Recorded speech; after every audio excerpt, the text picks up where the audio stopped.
Alors, quelle est la préoccupation principale du commandant d'une opération militaire et en quoi ça peut vous intéresser, vous managers, au quotidien? Alors ça, c'est quelque chose que j'ai eu l'occasion d'observer de nombreuses fois. J'ai participé à de nombreuses opérations militaires et d'être au contact de chefs militaires, de commandants d'opérations qui pouvaient faire intervenir plusieurs dizaines de milliers de personnes, voire des fois plusieurs centaines de milliers. C'est une expérience très intéressante.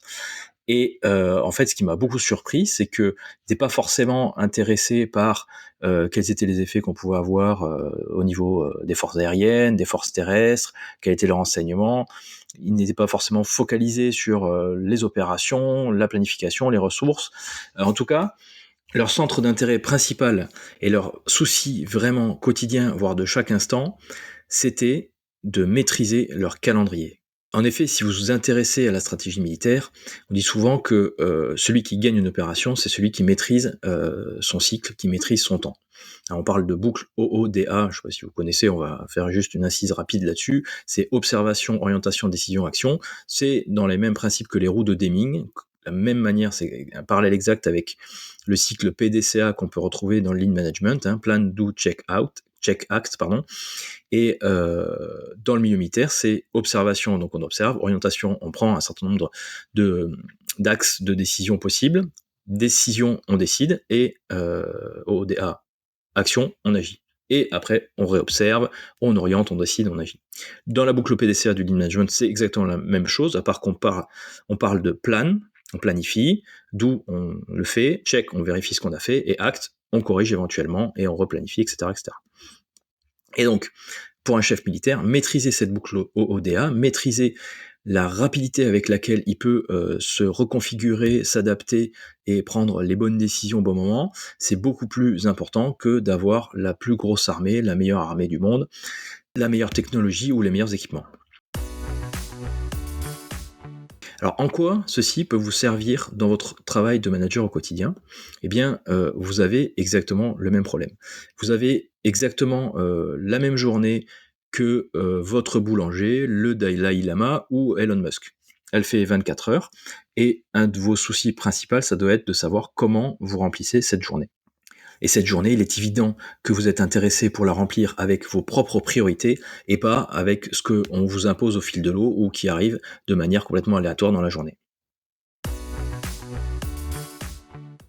Alors, qu'est-ce que ça veut dire maîtriser son calendrier ? On va prendre un petit peu de hauteur sur le sujet et on va voir que ça peut avoir beaucoup d'implications.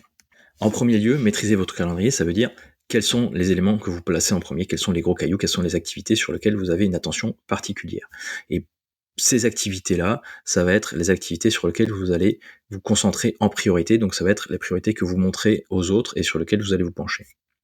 En second lieu, maîtriser votre calendrier, c'est quel est le temps que vous allez dédier au travail de fond. Il vous faudra, dans la journée, ou en tout cas dans la semaine, garder un certain temps libre pour la réflexion, pour le travail, sur des sujets un peu plus complexes qui ne s'enchaînent pas toutes les 2 secondes, toutes les 5 minutes.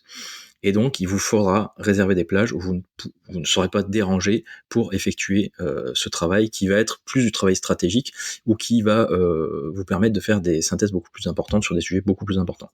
Et si vous ne le faites pas, eh bien, c'est où vous laissez ces sujets importants, en fait, s'organiser par eux-mêmes sans que vous ayez une prise dessus, ou bien ce sont des autres, en fait, qui vont le faire pour vous. Sur ces sujets de réserver du temps, réservez aussi du temps pour les imprévus. Car si vous bourrez votre journée avec des rendez-vous du matin au soir, tous les imprévus viendront en plus. Et donc c'est autant de temps qu'il faudra réserver à droite ou à gauche, et c'est autant de précipitations que vous aurez par rapport à ce que vous avez défini. Donc réservez du temps pour les imprévus, réservez des marges pour éviter d'être en train de courir toute la journée. En troisième lieu, maîtrisez votre calendrier, maîtrisez votre temps, ça va vous pousser à réfléchir sur, par exemple, la durée de vos réunions ou la durée des activités que vous placez dans la journée. Et vous allez probablement être amené à avoir des stratégies pour les réunions, c'est-à-dire les réduire le plus court possible, quitte à refaire d'autres réunions, et aussi d'avoir une approche plus pertinente sur les sujets que vous traitez, et les découper en plus petits sujets qui sont indépendants, plutôt que de tout traiter toujours en même temps dans toutes les réunions. En quatrième lieu, maîtriser votre calendrier, c'est aussi vous concentrer sur tous les rétro-plannings, sur tous les événements qui auront lieu dans l'avenir et pour lesquels vous avez besoin de préparer, d'avoir un certain nombre de réunions de préparation.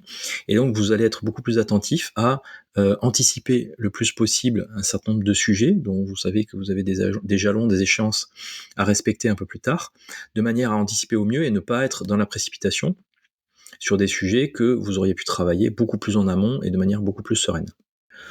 Cinquième point sur le sujet de la maîtrise de votre temps, c'est le niveau de délégation. Est-ce que dans votre calendrier, finalement, toutes les réunions auxquelles vous assistez vous concernent?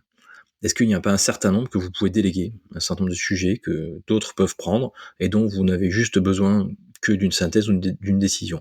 Donc maîtriser votre temps, ça peut vous pousser à revoir votre manière de déléguer et le périmètre des tâches que vous ne voulez pas forcément prendre.